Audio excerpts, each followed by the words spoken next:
প্রিয় দর্শক, আপনাদেরকে স্বাগতম। আমরা আজকে একটু কথা বলবো আমাদের একজন প্রবাসী ভাইয়ের সাথে, যিনি যুক্তরাজ্য প্রবাসী এবং রিসেন্টলি তিনি বাংলাদেশ সৌদি আরব সফর করেছেন এবং তিনি বাংলাদেশ বিমানে যাতায়াত করেছেন।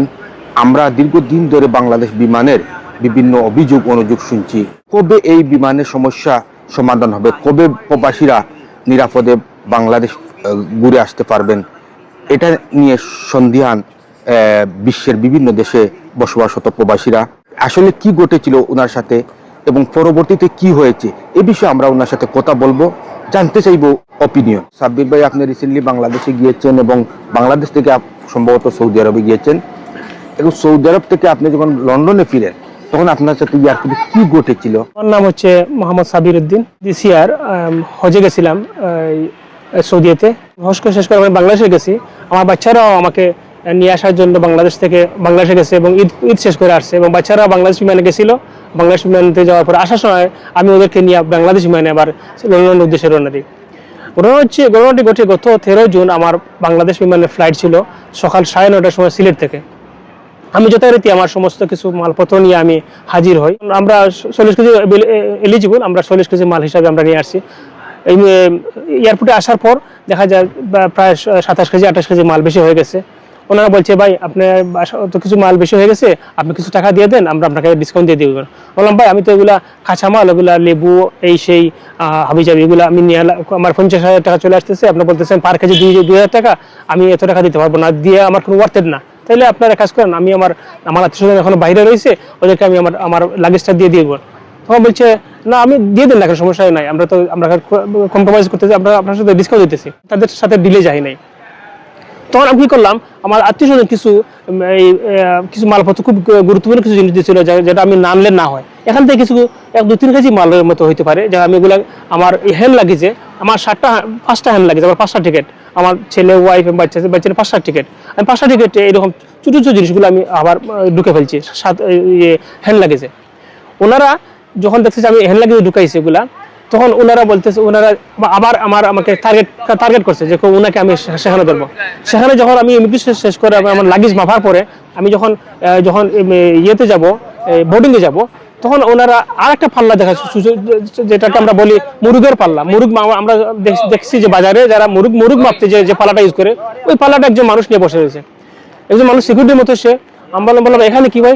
এখানে আপনাদের সমস্ত হ্যান্ড লাগেজগুলো মাপতে হবে। এখানে তো আমরা তো অলরেডি মাপিয়ে দিয়ে দিচ্ছি অলরেডি। না, এখানে সবকিছু মাপতে হবে, আমরা ছাড়তে পারবো না।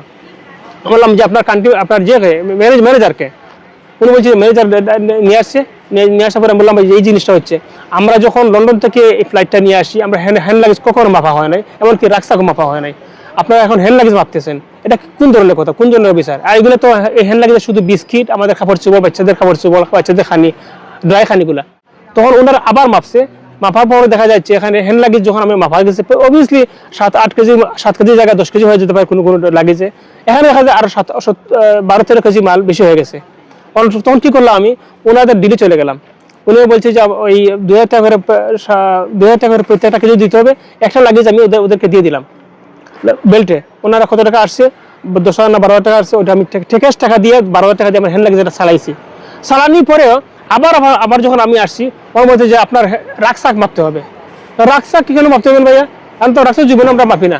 এই ধরনের কোন ধরনের অবিচার হয় না? আমরা এখন রাক্সার মতে আপনি দেখান কোন বিমানে রাক্সাক বলতে যে পিছনে যে আমাদের কুট জ্যাকেট এগুলো ছিল, এক্সট্রা যেগুলো গরমের দিন আমরা যখন শীতে আসতে পারি, তাহলে এখানে এসে শীত হয়ে যায়, তখন আমরা কুটগুলো আমরা রাখি। ঘটনা ঘটছে যখন ওরা বলছিল যে প্রথম যে লাগেজটা, ওরা বলছিল 60,000 টাকা আসতেছে, আমাকে 40,000 টাকা দিয়ে দিবে, কিন্তু আমি সেই ডিলে যাই নাই। ওই ডিলে না যাওয়ার কারণে তারা প্রত্যেকটা সিন্ডিকেট হয়ে গেছে, সমস্ত ফ্লোরে যত মানুষ ছিল প্রত্যেকটা সিন্ডিকেট হয়ে গেছে, এমনকি সবাই চলে আসছে। এমন আমার আগে যারা প্যাসেঞ্জার ছিল সব প্যাসেঞ্জার চলে গেছে প্লেনে, শুধু আমি রয়েছি, আমার বাচ্চারা রয়েছে। এবং একসময় দেখলাম যে আমি চিন্তা করি যে আমার ফ্লাইট ক্যান্সেল করে দিবে ওরা তোকা করতেছে না, আমার বাচ্চা নিয়ে আসতেছি।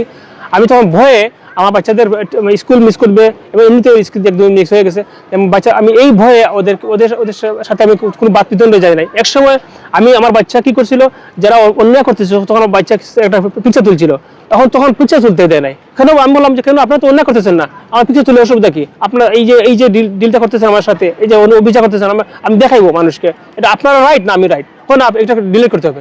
তখন বুঝে ফেললাম যে ওরা ইচ্ছাকৃতভাবে আমাকে নাজেহাল করছে এবং আমাকে তারা ইচ্ছা করে তাদের সাথে আমি ডিলে যাই নাই, তাদের কন্টাক্টে যাই না এবং তাদের টাকা দেয় না বিদায় এই জিনিসটা করছে। শুধু আমি না, বিমানের আরো অনেকগুলো প্যাসেঞ্জারকে এই সেম জিনিস করছে। একমাত্র আমি প্রতিবাদী হয়েছি।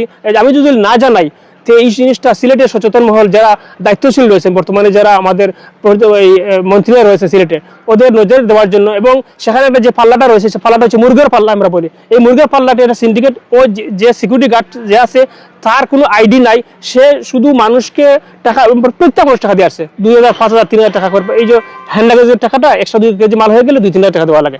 এই জিনিসটা কেন হয় আমরা জোর দাবি জানাই বর্তমান সরকারের কাছে, এবং দায়িত্বশীল যারা রয়েছে, যারা এয়ারপোর্টের জিনিস দেখভাল করেন, ওদের সাথে ওদেরকে আমি অনুরোধ করতেছি, আমরা প্রবাসী যারা যাতে আর হয়রানির শিকার না হয়, আমরা যেন স্বচ্ছন্দে আবার দেশে গেলে এবং দেশ থেকে ফিরে আসতে পারি। Khaled Masud Roni, Bangla page, London.